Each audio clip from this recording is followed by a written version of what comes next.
यह वीडियो पिछले दो वीडियो की कंटिन्यूएशन है।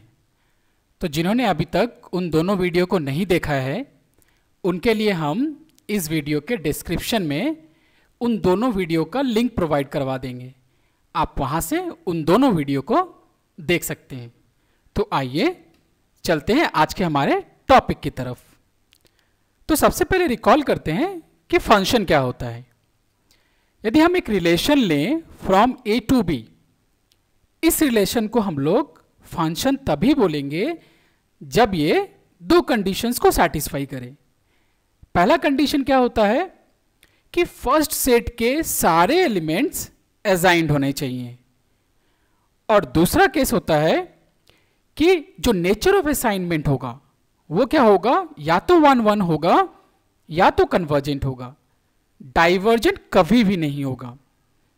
यदि कोई रिलेशन इन दोनों कंडीशंस को सैटिस्फाई करती है तो उस रिलेशन को हम लोग फंक्शन बोलेंगे, और यदि कोई भी एक कंडीशन सैटिस्फाई नहीं करती है तो वो रिलेशन फंक्शन नहीं होगी।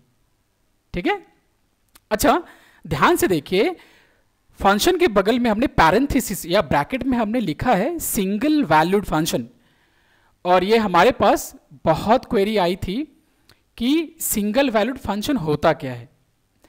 तो याद रखिएगा 11-12 के लेवल पे जो फंक्शन आप पढ़ते हैं उसी को हम लोग बोलते हैं सिंगल वैल्यूड फंक्शन। अच्छा, इसके टर्मिनोलॉजी को समझते हैं। सिंगल वैल्यूड फंक्शन होता क्या है? ऐसा फंक्शन जो सिंगल वैल्यू दे उसे हम लोग बोलेंगे सिंगल वैल्यूड फंक्शन। ठीक है। अच्छा, इसको हम लोग और एक एग्जाम्पल के थ्रू समझते हैं। ये एक्स एक्सिस हो गया और ये वाई एक्सिस हो गया। हम लोग एक यूनिट सर्कल ले रहे हैं जिसका सेंटर हो गया ओरिजिन पे और रेडियस 1 यूनिट है। एक वर्टिकल लाइन हम लोग लेते हैं x इक्वल्स टू 1/√2। अब हम ये देखेंगे कि ये लाइन सर्कल को कहां कहां मीट कर रही है। ठीक है। तो वो मीटिंग पॉइंट निकालने के लिए हम क्या करेंगे, हम सर्कल के इक्वेशन और ये जो वर्टिकल लाइन है इसके इक्वेशन को सॉल्व करेंगे। ठीक है। तो सर्कल का इक्वेशन क्या है, x² + y² इक्वल्स टू 1। यहां पे हम लोग x इक्वल्स टू 1/√2 जो वर्टिकल लाइन का इक्वेशन है उसको प्लग इन कर देंगे। तो x बराबर 1/√2 प्लग इन कर दिए तो हो गया 1/√2 का square plus y² equals to 1। तो ये हो जाएगा 1/2 + y² इक्वल्स टू 1। 1/2 को राइट हैंड साइड में ले जाएंगे तो हो जाएगा y² equals to 1 - 1/2। Next step हो जाएगा y² इक्वल्स टू 1/2। तो y इक्वल्स टू ±1/√2। ठीक है। तो ध्यान से देखिए, x का वैल्यू जब 1/√2 तो y के वैल्यू हमें क्या मिले, दो वैल्यूज मिले। एक मिला 1/√2, दूसरा हमें मिला -1/√2। ठीक है। तो नेचर ऑफ असाइनमेंट देखिए, डाइवर्जेंट टाइप हो गई ना। ठीक है। तो इसको हम लोग क्या बोलेंगे, ये फंक्शन नहीं होगा। ठीक है। क्योंकि हम लोग पढ़ चुके हैं कि यदि नेचर ऑफ असाइनमेंट क्या हो, यदि डाइवर्जेंट हो जाए तो वो फंक्शन नहीं होती है। ठीक है। अच्छा, इसका अब दूसरा एस्पेक्ट देखते हैं। अब ध्यान से देखिए, x की वैल्यू जब 1/√2 तो y की वैल्यू हमें क्या मिली, 1/√2 एंड -1/√2। तो x के लिए हमें y के मल्टीपल वैल्यूज मिल गए। तो इस टाइप के फंक्शन को हम लोग बोलते हैं मल्टी वैल्यूड फंक्शन। और सर्कल तो आप पढ़ रहे हैं ना, 11 में पढ़े हैं, 10 में पढ़े हैं। तो ये एक फंक्शन होगा मगर ये मल्टी वैल्यूड फंक्शन है। 11-12 के लेवल पे हम जो भी फंक्शन पढ़ेंगे वो सारे सिंगल वैल्यूड फंक्शन होते हैं।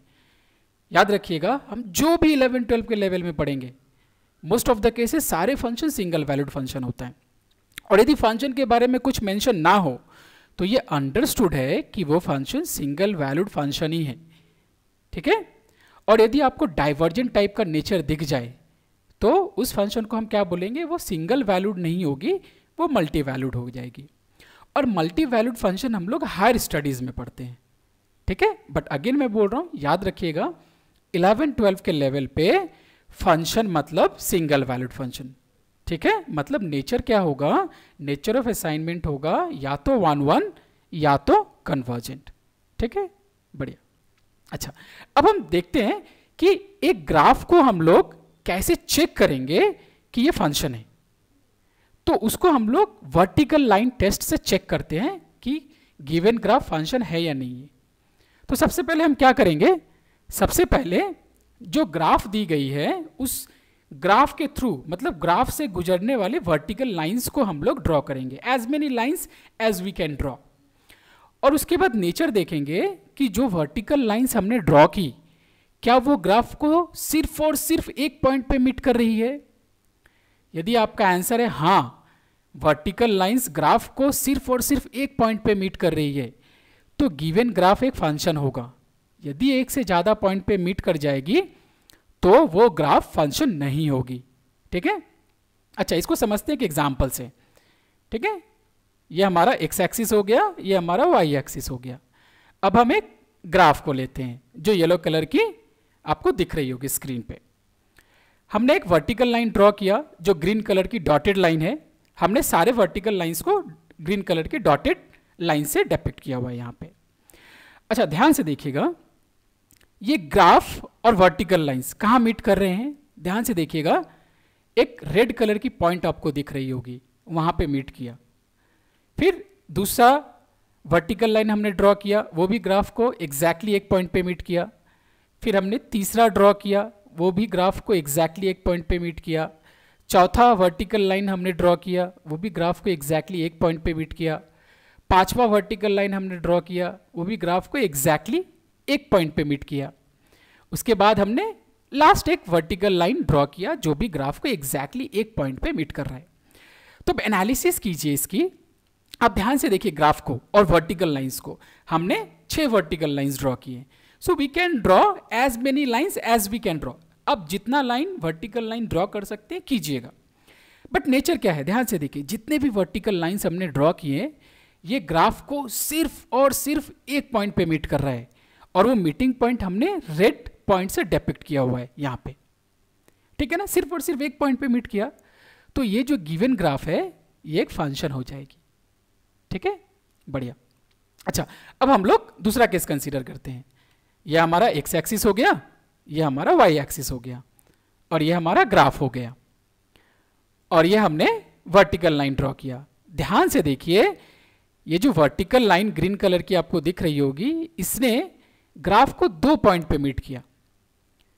ठीक है, वर्टिकल लाइन ग्राफ को 2 पॉइंट पे मीट किया। सेकंड कंडीशन क्या था, वर्टिकल लाइन यदि ग्राफ को एग्जैक्टली एक पॉइंट पे मीट करे तो ग्राफ फंक्शन होगी। बट इस केस में हम देख रहे हैं कि वर्टिकल लाइन ग्राफ को 2 पॉइंट पे मीट कर गई है, तो ये क्या होगी, ये फंक्शन नहीं होगी। ठीक है, ठीक। अच्छा अब हम लोग देखते हैं कि रियल वैल्यूड फंक्शन क्या होता है। याद रखिएगा, टर्मिनोलॉजी को समझते हैं कि ऐसा फंक्शन जो रियल वैल्यू दे उसे हम लोग बोलेंगे रियल वैल्यूड फंक्शन। अच्छा अब फंक्शन में वैल्यू कौन देता है, जो रेंज का कलेक्शन होता है वही तो वैल्यू देगा ना। तो याद रखिएगा, ऐसा फंक्शन जिसमें रेंज क्या हो जाए, रेंज या तो खुद सेट ऑफ रियल नंबर्स हो जाए या रियल नंबर का कोई एक सबसेट हो जाए, उसे हम लोग बोलेंगे रियल वैल्यूड फंक्शन।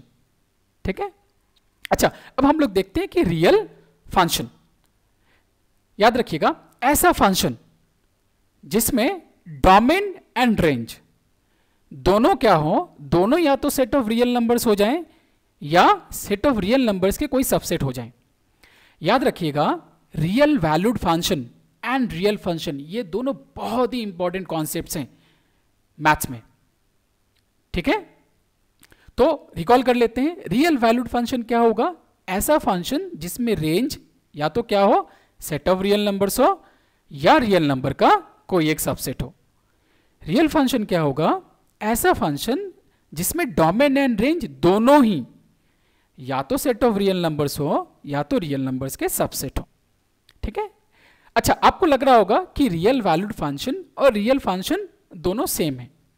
अच्छा इसको एनालिसिस करने के लिए केस को कंसीडर करते हैं।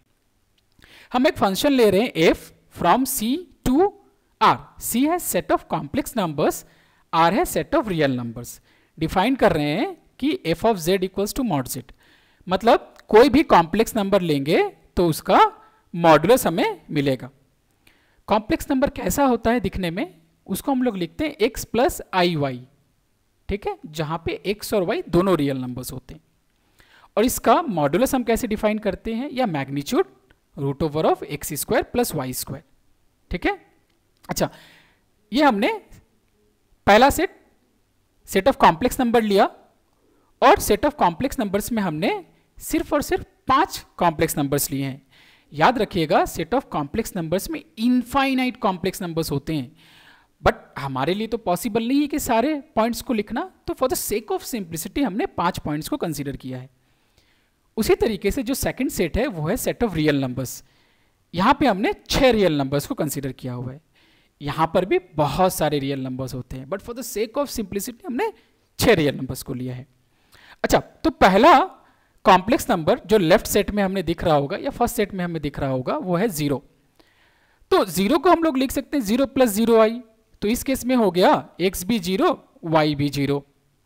तो इसका मॉड जेड कैसा होगा, रूट ओवर ऑफ 0 का स्क्वायर प्लस 0 का स्क्वायर 0। तो इसका मतलब हम बोल सकते हैं 0 इज असाइन्ड विद 0। बढ़िया।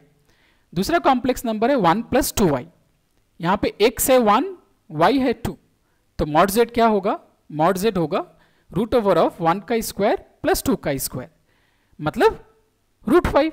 तो ध्यान से देखिए 1 plus 2 5 is assigned with root 5। अच्छा, उसके बाद का कॉम्प्लेक्स नंबर है 2 प्लस 3i। x है 2, y है 3, तो इसका मॉड जेड क्या होगा, root over of 2 square plus 3 square, तो रूट ओवर ऑफ 13। तो 2 प्लस 3i is assigned with root over of 13। Next complex number है 1 माइनस 2y। x है 1, y है माइनस 2, तो मॉड जेड क्या होगा, 1 का स्क्वायर प्लस माइनस 2 का square, and that is root 5। So 1 minus 2i is assigned with root 5। Next complex number है 3 plus 4i। x है 3, y है 4 इस केस में, तो मॉड जेड क्या होगा, root over of 3 square plus 4 square, मतलब रूट 25, एंड दैट इज 5। तो 3 plus 4i is assigned with 5। अब आप ध्यान से देखिए कि ये जो जितने भी कॉम्प्लेक्स नंबर आपको मिलेंगे फर्स्ट सेट में, सारे कॉम्प्लेक्स नंबर के लिए हमको कोई ना कोई रियल नंबर मिल जाएगी राइट साइड में। तो फंक्शन का पहला कंडीशन तो सेटिस्फाई हो गया। दूसरा कंडीशन देखिए कि नेचर ऑफ असाइनमेंट क्या है, या तो 1 1 है या तो कन्वर्जेंट है, तो सेकंड कंडीशन को भी सेटिस्फाई कर गई, तो ये फंक्शन तो होगा ही। अब हम ध्यान से देखते हैं, यदि आप इसको ऑब्जर्व करो तो आप देखोगे जितने भी कॉम्प्लेक्स नंबर हैं ये या तो 0 से असाइंड होंगे या 0 से बड़ा कोई रियल नंबर होगा उसके साथ असाइंड होंगे। कोई भी कॉम्प्लेक्स नंबर ले लीजिए, इसके लिए आपको क्या मिलेगा, सेट ऑफ रियल नंबर्स में या तो 0 के साथ असाइंड होंगे या 0 से बड़ा कोई रियल नंबर होगा उसके साथ असाइंड होंगे।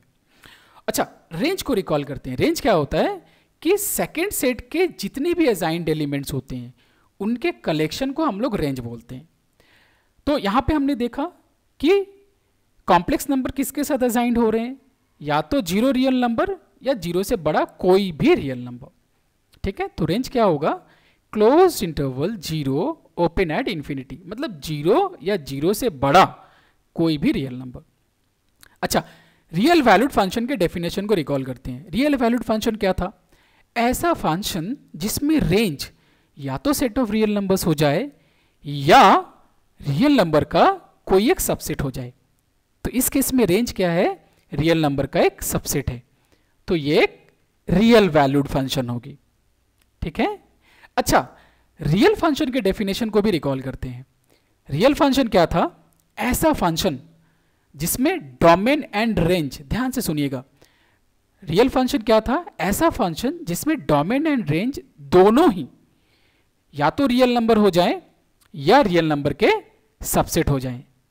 इस केस में आप ध्यान से देखिए कि पहला सेट ऑफ कॉम्प्लेक्स नंबर्स हो गया, जो कि ना तो सेट ऑफ रियल नंबर्स है ना तो रियल नंबर का कोई सबसेट है, ठीक है। तो ये जो गिवन फंक्शन है ये रियल फंक्शन नहीं होगी, ये एक रियल वैल्यूड फंक्शन होगा। ठीक है।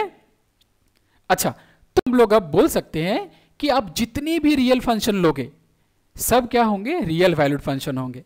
बट पिछला एग्जाम्पल जो हमने कंसीडर किया वहां से हमने देखा कि सारे real valued function real function नहीं होते। ठीक, बढ़िया। अच्छा, ये रियल फंक्शंस जो होते हैं ये बहुत ही इंपॉर्टेंट कॉन्सेप्ट्स है। मैथ्स में हम लोग बार बार इसको यूज करेंगे। ठीक है, और कैलकुलस में तो रियल फंक्शन के साथ ही डील करेंगे हम लोग 11-12 के लेवल पे। ठीक है, और कुछ इंपॉर्टेंट रियल फंक्शंस को हम लोग कंसीडर कर रहे हैं। पहला रियल फंक्शंस होता है पॉलिनोमियल फंक्शन।